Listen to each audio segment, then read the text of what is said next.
갈등의 핵심은 이거구나. 단언컨대 이 법적인 분야에서도 절대 그렇지 않습니다. 안녕하십니까. 공무원 PK 변준석 변호사입니다. 오늘은 인간관계에서 발생하는 갈등을 해결하는 방법에 대해서 말씀을 드릴까 합니다. 전공법이라는 것은 어떤 상황에 대해서 회피를 하거나 아니면 타인을 통해서 해결하려고 하지 말고 직접 본인이 나서서 해결하는 방식입니다.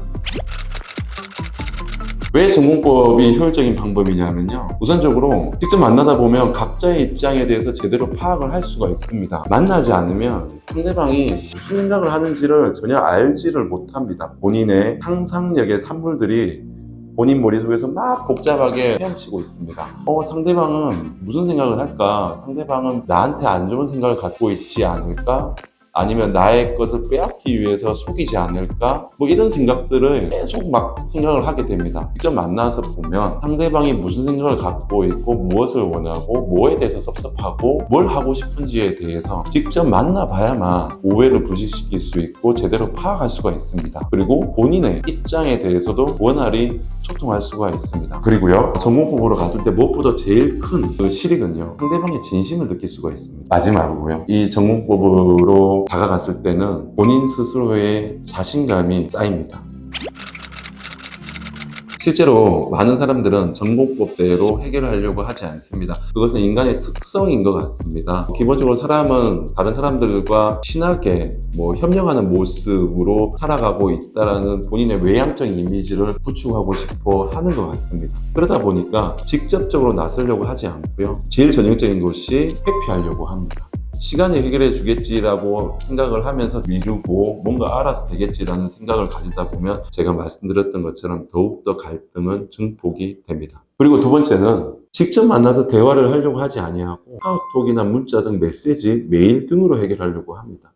근데 이런 경우의 부작용은 그 문자가 본인의 마음을 그대로 담아낼 수가 없습니다. 많은 분들이 카카오톡이나 문자를 통해서 나는 이런 게 섭섭해, 나는 이랬으면 좋겠어 라는 텍스트로 주고받는 경우가 많이 있는데요, 그런 경우에 오해를 낳습니다. 이 텍스트를 깔고 있는 상대방의 감정과 의사가 무엇인지에 대해서는 이 텍스트가 다 담고 있지 못합니다. 세 번째로요, 본인이 직접이 아닌 대리인을 통해서 해결하려고 합니다. 변호사를 선임을 하면 내가 직접 나서지 않고 변호사가 다 알아서 해주겠지라고 생각하는 분들이 계세요. 근데 절대 이 법적인 분야에서도 절대 그렇지 않습니다. 본인이 해결할 것들을 변호사뿐만 아니라 타인을 통해서 해결하려고 하는 경우에는 본인의 진심이 상대방에게 적절하게 직접적으로 표현하기 힘듭니다. 그리고 상대방은 당사자와 이야기를 하고 싶은데 왜 대리인 당신이 왔어? 나는 너랑 얘기하고 싶지 않아. 너 나가서 직접 안 나서네. 네가 뭔데 이걸 또 대리인을 통해서, 변호인을 통해서 나서려고 하지? 라고 하면서 또 다른 갈등을 불러일으키는 경우가 많이 있습니다. 마지막으로 전공법으로 대처하지 않으려고 하는 전형적인 유형으로서요, 무조건 양보하려고 합니다. 갈등을 피하려고 하는 사람들의 양상이죠. 내가 무조건 양보를 하면 갈등은 알아서 해결되겠지라고 생각하는 사람들입니다. 무조건 양보를 한다고 해서 이 갈등 관계가 해결이 될까요? 단언컨대 또 다른 더 커다란 갈등을 불러일으킬 겁니다. 당사자는 이미 이전에 양보를 했기 때문에 또 양보를 해야 되나? 라고 하면서 스스로 또 많은 스트레스에 쌓일 것입니다.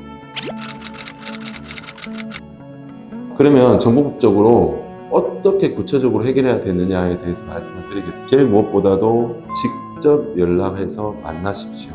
직접 어렵겠지만 연락을 해서 우리 한번 직접 만납시다, 먼저 제안을 하십시오. 직접 만나봐서 그 사람의 표정과 그 사람의 어조와 그 사람의 구체적인 말을 들어봐야만 우리 둘 사이에 상대방의 갈등의 핵심은 이거구나, 문제의 본질이 이거였구나 라는 걸 비로소 알게 됩니다. 문제의 본질이 파악이 되면 내가 양보를 할 수 있는 범위가 어디까지인지를 비로소 알게 됩니다. 여전히 상대방도 마찬가지겠죠. 문제의 본질을 알아야만 나는 이 문제를 해결하기 위해서 나는 이거 기꺼이 내줄 수 있어 라는 것들을 파악을 할 수 있고, 거기에 대해서 직접 상대방과 얘기를 하다 보면 거기서 해결책이 나오는 경우가 꽤 많이 있습니다. 두 번째는 서로가 대화하기 편한 장소를 선택을 하십시오. 상대방의 입장을 배려를 하면서 어디서 만나면 좋을지, 공개된 장소도 좋고요, 제3자가 있는 장소도 나쁘지 않을 수도 있고요. 이거는 정답이 없습니다. 상대방의 대화를 통해서 가장 대화하기 좋은 장소를 적절하게 선택하시기 바랍니다. 세 번째는요, 솔직하고 열린 마음으로 경청을 하세요. 상대방의 말을 잘 들어주는 게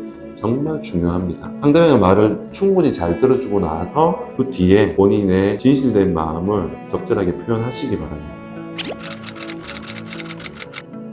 변호사의 일을 하다 보면 대부분 업무적으로 만나는 분들은 갈등 관계를 겪는 분들입니다. 소송이 제기되기 전에도 어떻게 해결해야 될지, 그리고 소송으로 제기된 이후에도 많은 분들이 변호사를 찾고 있는데요. 대부분 많은 사람들이 그 상황을 회피하려고 하거나 책임을 면피하려고 하거나 시간에게 맡기거나 하는 분들이 정말 많으시고요.